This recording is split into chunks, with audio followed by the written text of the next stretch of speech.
الحمد لله وكفى والسلام على عباده الذين اصطفى خصوصا على أفضلهم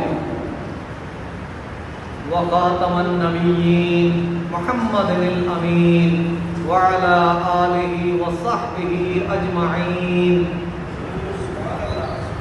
أما بعد فأعوذ بالله من الشيطان الرجيم بسم الله الرحمن الرحيم قل ما يعبأ بكم ربي لولا دعاؤكم فقد كذبتم فسوف يكون لزاما صدق الله العظيم رب اشرح لي صدري ويسر لي أمري واحلل عقدة من لساني يفقهوا قولي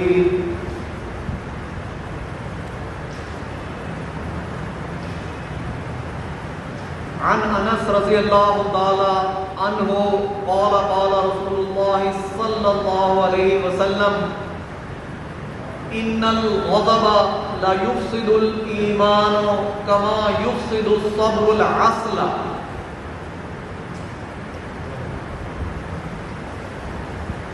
میرے بھائیوں بزرگوں دوستوں، درس قرآن کے ضمن میں آج سورۃ فرقان کی صرف آخری آیت بچ گئی ہے جس کی میں نے آپ کے سامنے تلاوت کر دی ہے، اور ایک حدیث پاک بھی آپ کے سامنے میں نے بیان کر دی ہے. اس حدیث پاک کا درس شروع کرنے سے پہلے میں ضروری سمجھتا ہوں کہ پچھلے درس میں کچھ کمی بیشی جو رہ گئی تھی اس کو آپ کے سامنے کلیئر کر دوں.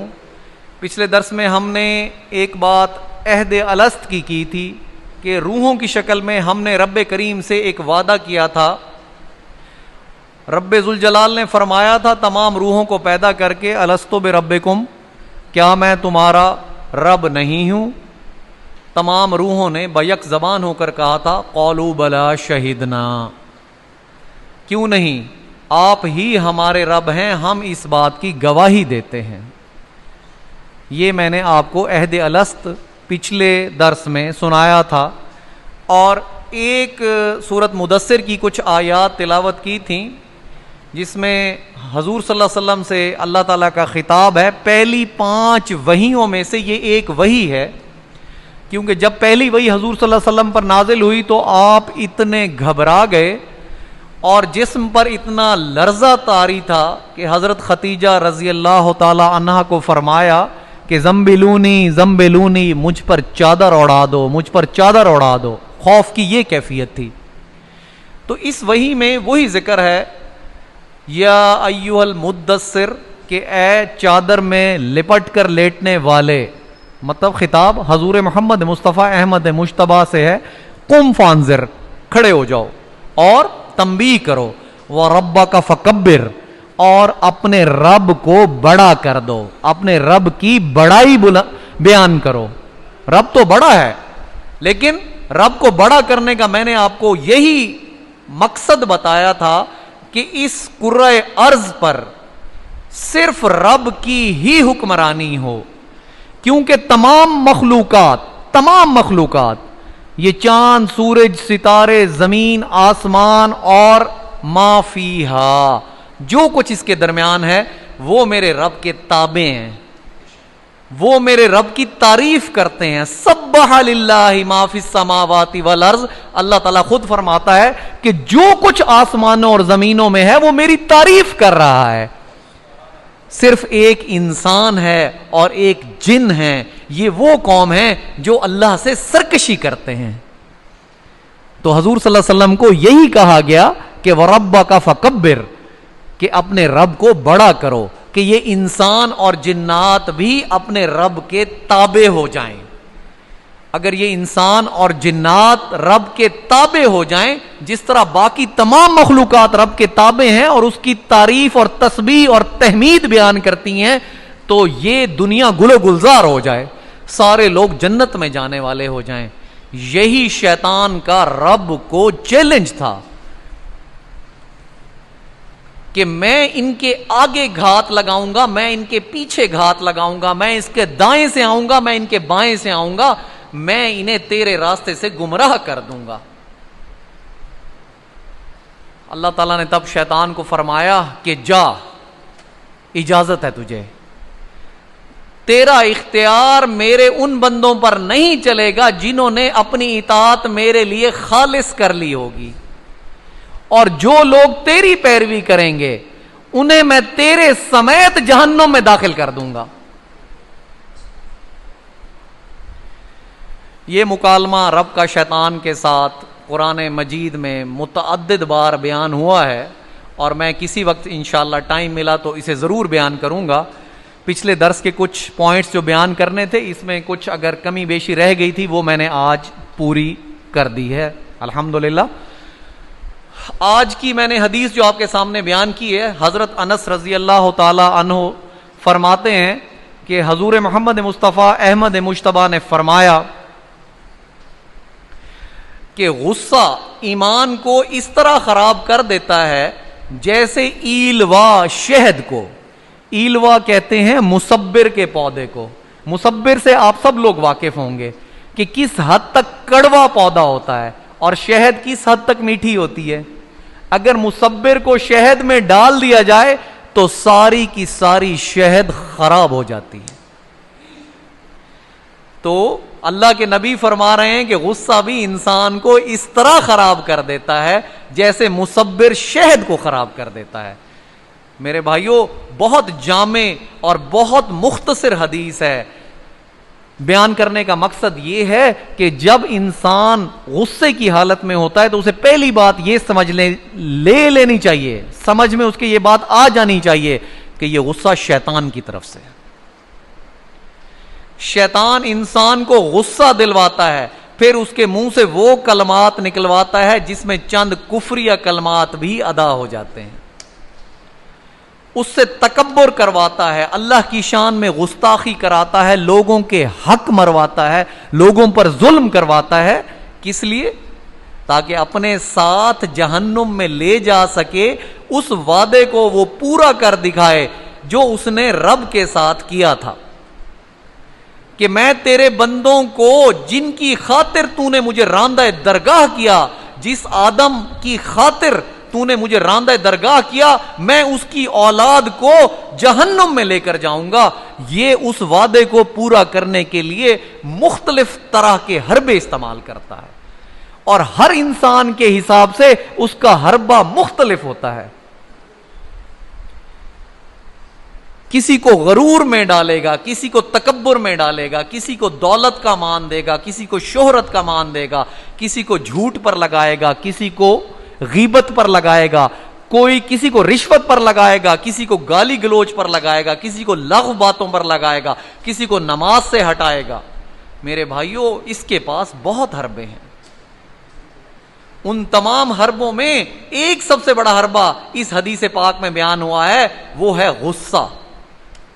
تو آج سے تہیا کر کے جاؤ کہ جب غصہ آئے گا تو حضور محمد مصطفیٰ احمد مجتبیٰ کی یہ حدیث تمہارے دماغ میں آ جانی چاہیے کہ یہ میرا ایمان ختم کر دے گا غصہ۔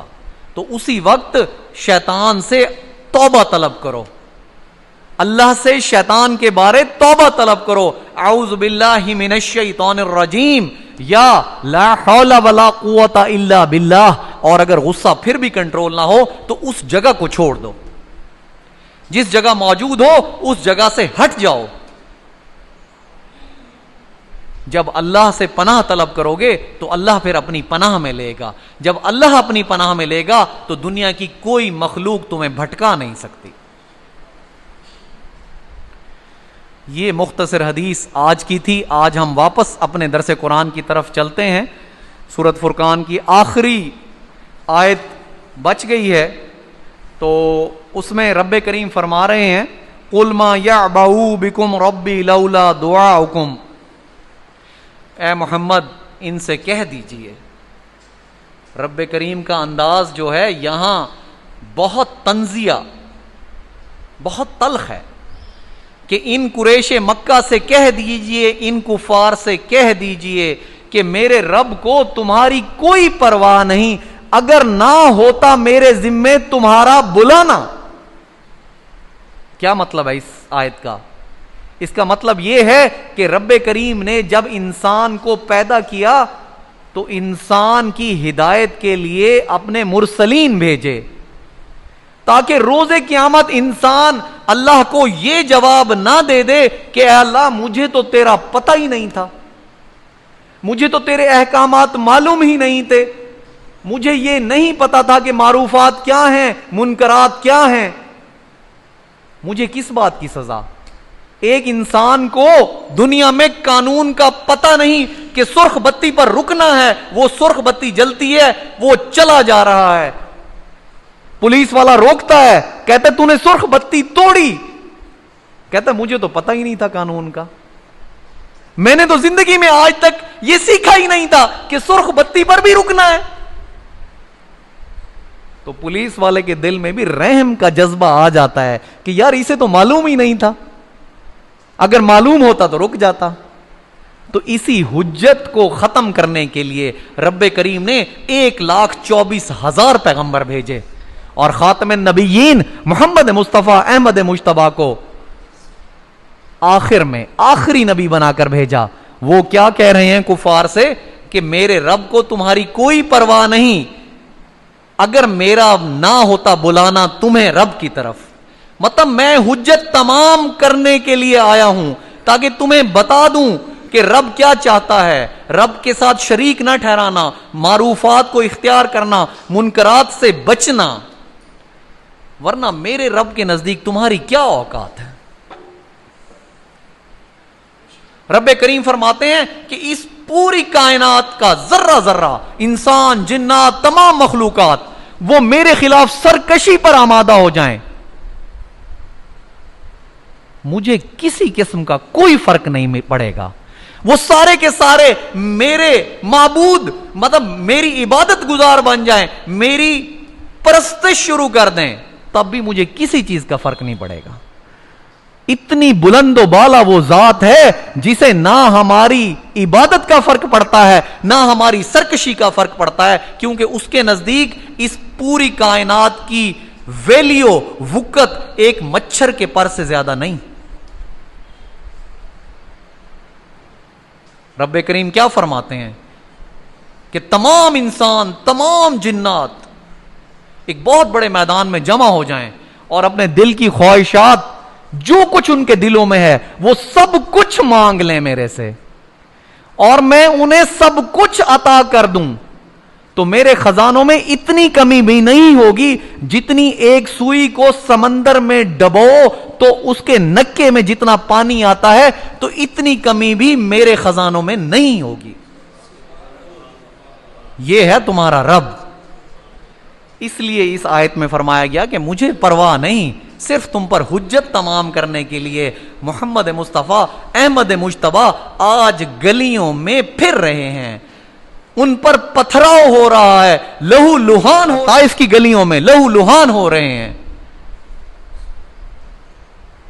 سجدے میں جاتے ہیں تو اونٹ کی اوجڑی رکھ دی جاتی ہے، تمسخر اڑایا جاتا ہے، مذاق اڑایا جاتا ہے، کس کا؟ جس کے لیے کائنات تخلیق کی گئی، جو رب کے محبوب ہیں، جس پہ اللہ اور اس کے فرشتے ان اللہ و ملائکتہ یصلون علی النبی، جس پہ اللہ اور اس کے فرشتے خود درود بھیجتے ہیں، وہ کتنی بڑی ذات ہے۔ لیکن امتحان ایسا ہے کہ گلیوں میں لہو لہان ہوئے پھر رہے ہیں، لوگ تمسخر کر رہے ہیں، ایذائیں پہنچا رہے ہیں، اونٹ کی اوجڑی رکھ دی جاتی ہے، کوڑا کرکٹ ڈالا جاتا ہے، مگر حجت تمام کرنی ہے، لوگوں کو بتانا ہے، ایک ایک کو پیغام پہنچانا ہے، اس لیے وہ یہ کام کر رہے ہیں، نہیں تو انہیں کیا ضرورت ہے اس کام کی؟ جو رب کا محبوب ہو اسے کیا ضرورت ہے؟ جس پہ رب اور اس کے فرشتے درود بھیجتے ہوں اسے کیا ضرورت ہے اتنا خوار ہونے کی؟ اتنی قربانیاں دیں تو پھر فالسابقون السابقون، آگے نکل جانے والوں میں سے ہیں۔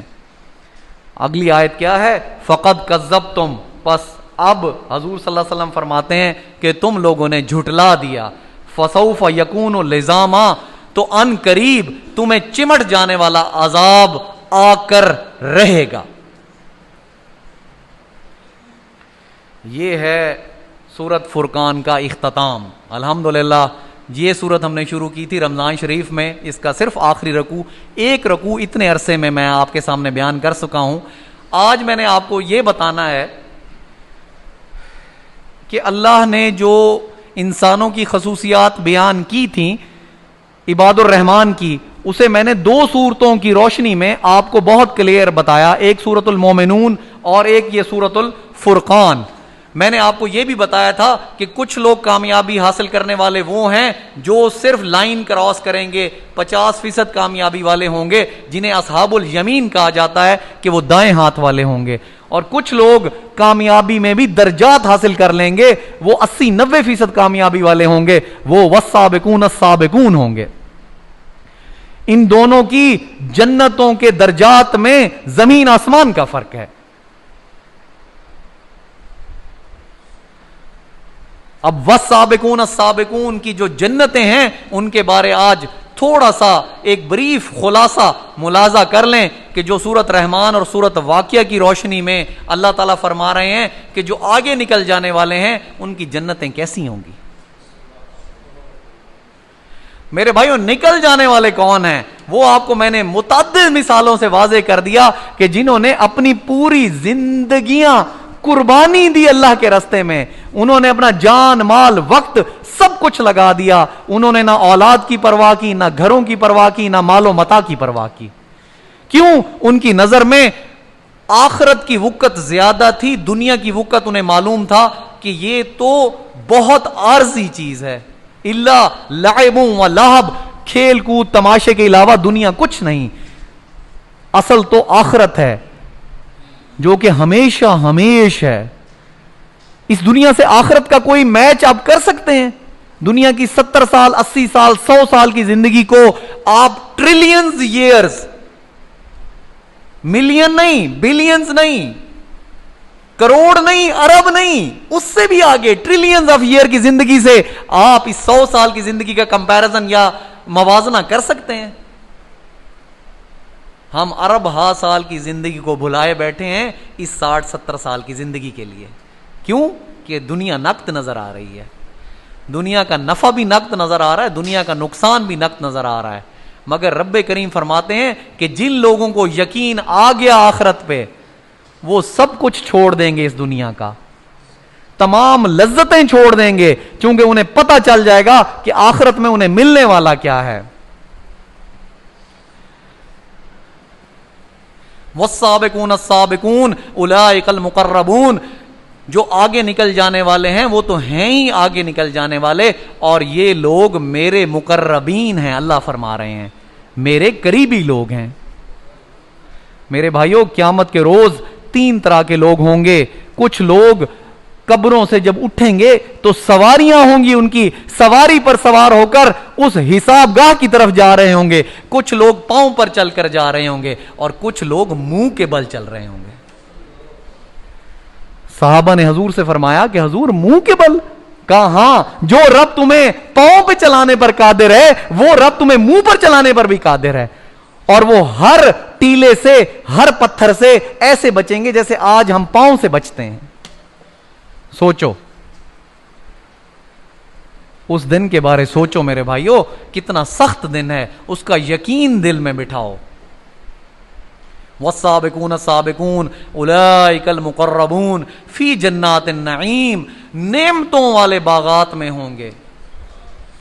علی سرر موضونہ، میں نے یہ آیات پہلے بھی آپ کے سامنے تلاوت کی کہ وہ جڑے ہوئے تخت، وہ تخت منکش ہوں گے جن کے اوپر جڑاؤ ہوگا، سنگھار ہوگا، ان تختوں پر وہ بیٹھے ہوں گے. متقین علیہا متقابلین، تکیہ لگائے بیٹھے ہوں گے آمنے سامنے، تکیہ لگائے بیٹھے ہوں گے آمنے سامنے. یطوف علیہم ولدان مخلدون، ان کے ارد گرد پھرتے ہوں گے ایسے لڑکے جو چھوٹی عمر کے ہوں گے اور ان کی عمر بڑھے گی نہیں. اتنے خوبصورت لڑکے ہوں گے جو ان کے گرد چکر لگاتے ہوں گے، ان کے خدمتگار ہوں گے.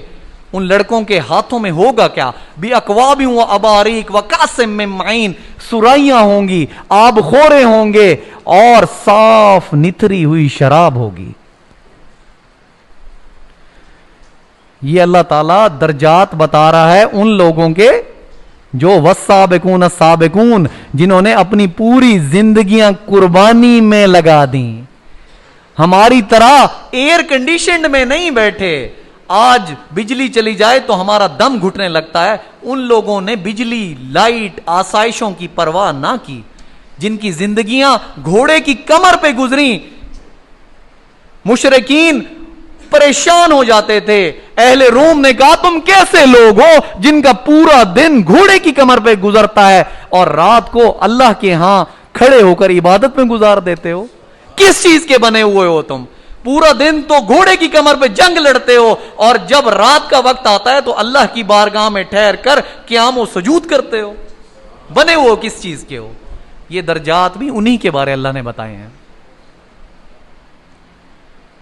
ہجرت کا واقعہ بتاتا ہوں آپ کو کہ حضور صلی اللہ علیہ وسلم نے حضرت ابوبکر صدیق کو ہجرت کے لیے کہا ہوا تھا کہ جب حکم آیا آپ اس کے لیے تیار رہنا.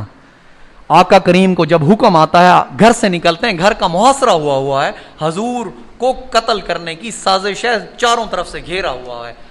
مٹھی میں خاک لے کر سورہ یاسین پڑھ کر پھینکتے ہیں، کسی کو نظر نہیں آتے. اپنے بستر پر کسے لٹاتے ہیں؟ درجہ تو دیکھو. حضور کے بستر پر کون لیٹتا ہے؟ علی المرتضیٰ لیٹتے ہیں. علی المرتضیٰ حضور کے بستر پر لیٹتے ہیں. بعد میں صحابہ نے پوچھا کہ آپ کو ڈر نہیں لگا کہ گھر کا محاصرہ ہوا ہے، رات کا اندھیرا ہے، حضور کے بستر پہ آپ لیٹے ہوئے ہیں، حضور کے شبہ میں وہ لوگ آپ کو قتل کر دیتے؟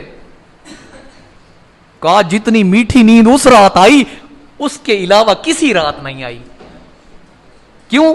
یقین بنا ہوا تھا کہ حضور نے صبح کہا تھا مجھے رات کو سوتے وقت کہ صبح یہ امانتیں لوٹا کر واپس آ جانا، تو مجھے اس بات کا یقین تھا کہ مجھے کوئی ہاتھ نہیں لگا سکتا. کیوں؟ کیونکہ حضور محمد مصطفیٰ احمد مجتبیٰ نے گارنٹی دے دی، کہہ دیا کہ صبح امانتیں لوٹا کر آنا، تو میں بے خبر ہو کر بستر پر لیٹ گیا کہ مجھے کوئی ہاتھ نہیں لگا سکتا. جو میٹھی نیند اس رات آئی پھر نصیب نہیں ہوئی. یہ لوگوں کے ایمان تھے حضور پر. حضور نکلتے ہیں، ابو بکر صدیق رضی اللہ تعالی عنہ کے دروازے پر پہنچتے ہیں، دستک کے لیے ہاتھ اٹھاتے ہیں، دروازہ پہلے کھل جاتا ہے. سوچو، کہا ابو بکر میں نے تو دستک نہیں دی. کہا حضور جب سے آپ نے کہا کہ چلنا ہے اسی وقت سے انتظار میں کھڑا ہوں، اسی وقت سے انتظار میں کھڑا ہوں کہ کب حضور آئیں، اتنا وقت بھی ضائع نہ ہو کہ جس میں دستک دی جائے. یہ لوگ ہیں والسابقون السابقون، آگے نکل جانے والوں میں. غار ثور پر جب پہنچتے ہیں تو ابو بکر صدیق کیا کرتے ہیں؟ اپنا کرتا اتارتے ہیں، کرتے کو پھاڑ دیتے ہیں. پہلے جا کے حضور کو کہتے ہیں کہ آپ باہر تشریف رکھیں، میں غار کو صاف کرتا ہوں. جا کے غار کو صاف کیا، ایک ایک سوراخ کو، اس کرتے کو پھاڑ کے ایک ایک سوراخ کو بند کر دیا. ایک سوراخ پھر بھی بچ گیا. اب حضور لیٹے ہیں حضرت ابوبکر صدیق کے زانوں پر، ٹانگ پر حضور صلی اللہ علیہ وسلم یہاں سر رکھے لیٹے ہیں، اور ابوبکر صدیق نے پاؤں کے انگوٹھے سے اس سوراخ کو بند کر رکھا ہے. آپ میں اس درجات کا اندازہ کر سکتے ہیں کہ جس کے زانوں پر حضور محمد مصطفیٰ احمد مجتبیٰ لیٹے ہوں. سانپ ڈس لیتا ہے، سانپ کو جگہ نہیں ملتی، حضرت ابوبکر صدیق کے انگوٹھے کو ڈس لیتا ہے. تکلیف کی شدت بے تحاشا ہے، بہت زیادہ تکلیف ہے. اس شدت سے، اس پریشانی میں اپنے منہ سے الفاظ نہیں نکالتے یا سسکی نہیں بھرتے کہ کہیں حضور کی نیند ڈسٹرب نہ ہو جائے، ان کی نیند میں خلل نہ پڑ جائے. لیکن تکلیف کی شدت اس قدر ہے کہ آنکھوں سے آنسو جاری ہو جاتے ہیں، اور وہ آنسو گرتے ہیں آقا کریم کی پیشانی پر. آقا کریم کی آنکھ کھل جاتی ہے. کہا کیا ہوا ابو بکر؟ سنو میرے بھائیو، جواب سنو. یہ میں نے پہلے بھی آپ کو یہ واقعہ سنایا تھا کہ آپ مجھ سے، میرے سے، آپ یا میرے میں سے کوئی ہوتا تو گھبراہٹ میں کہتا کہ مجھے ڈس لیا گیا، مجھے ڈس لیا گیا. عربی میں ڈسنے کو کہتے ہیں لودیغ. تو فعل مجہول ہے کہ مجھے ڈس لیا گیا، ہم گھبرا جاتے، اچھلنا کودنا ناچنا شروع کر دیتے۔ ابو بکر کیا فرما رہے ہیں؟ لُدِغْتُ فِدَاكَ امی و ابی یا رسول اللہ، اے رسول اللہ آپ پر فدا ہو جائیں میرے ماں باپ، مجھے ڈس لیا گیا۔ یہ ہے جواب ابو بکر صدیق کا۔ پھر ہم کیسے کہتے ہیں کہ ان کے مرتبے آگے نہ ہوں؟ پھر ہم کیسے کہتے ہیں کہ وہ ان جنتوں میں نہ جائیں جن کا ہم خواب بھی نہیں دیکھ سکتے؟ 100 سرخ اونٹوں کا وعدہ تھا حضور صلی اللہ علیہ وسلم کو گرفتار کرنے کے لیے قریش مکہ کی طرف سے۔ راستے میں لوگوں نے دیکھا، کچھ انجان لوگ، کہ 2 لوگ سفر کر رہے ہیں، انہیں شک ہوا کہ یہ وہی ہو سکتے ہیں مدینے کی طرف۔ ابو بکر صدیق رضی اللہ تعالی عنہ سے سوال کیا کہ کون ہو تم؟ کہا میں ابو بکر ہوں۔ کہا یہ کون ہے؟ میرے بھائیوں سوچو ذرا، ایک طرف صدیق اکبر ہے، آج تک زندگی میں جھوٹ نہیں بولا، صدیق اکبر کا لقب ہے، اور ایک طرف محمد رسول اللہ کی جان کا سوال ہے۔ سوچو کیا گزری ہوگی ابو بکر صدیق پر۔ اگر جھوٹ بولتے ہیں تو صدیق اکبر کا لقب جاتا ہے، اور اگر سچ بولتے ہیں تو محمد رسول اللہ جاتے ہیں۔ کیا فرمایا؟ عربوں میں رواج تھا کہ یا تو وہ قافلوں کی شکل میں چلتے تھے، کیونکہ راستوں کا پتہ نہیں ہوتا تھا، قافلے چلتے تھے پورے، اور اگر کوئی اکیلا جاتا تھا، اسے راستے کا پتہ نہیں ہوتا تھا، تو اپنے ساتھ ایک ہادی لے کر جاتا تھا جو اسے راستے کی پوری نشاندہی کرتا تھا، اسے ہادی کہا کرتے تھے۔ تو ابو بکر صدیق نے کیا کہا؟ ھذا ھادیٌ یہدینی الی صراط مستقیم، یہ ہادی ہے جو مجھے سیدھے راستے کی طرف لے کر جا رہا ہے۔ یہ ہیں صدیق اکبر، ان کے لیے ہیں پھر جڑے ہوئے تخت، جن پر بیٹھیں گے آمنے سامنے، جن کے گرد پھریں گے لڑکے جو سدا ایک ہی عمر کے ہوں گے، جن کے ہاتھوں میں ہوں گے آب خورے سرائیاں نتھری ہوئی شراب، لا یصدعون عنہا ولا ینزفون، جن سے نہ سر چکرائے گا نہ وہ بہکیں گے۔ وقت ختم ہوا چاہتا ہے، کچھ آیات سورۃ واقعہ کی ابھی بھی باقی ہیں جو کہ والسابقون السابقون کی جنت کے بارے میں ہیں، اور پھر اس کے بعد سورۃ رحمان کی میں وہ آیات آپ کو بتاؤں گا جو اللہ نے والسابقون السابقون کی جنت کے لیے بتائیں۔ پھر اہل جو سیدھے دانے ہاتھ والے لوگ ہیں، اصحاب الیمین کی جنت کے بارے جو آیات اللہ نے سورۃ واقعہ میں اور سورۃ رحمان میں اتاری، ان کا پھر میں بیان آپ کو اگلے جمعے انشاءاللہ بتاؤں گا، اور پھر ہم اپنا قرآن کا اگلا آغاز سورۃ شعراء سے کریں گے انشاءاللہ تعالی۔ اور اب میری کوشش یہی ہوگی کہ ہم تھوڑا سا تیزی سے قرآن کے درس کو کور کریں تاکہ کچھ آیات زیادہ تلاوت کر سکوں، کیونکہ ہم مستقل 1 یا 2 آیات پہ آدھے گھنٹے کا درس مکمل کر رہے ہیں آج کل۔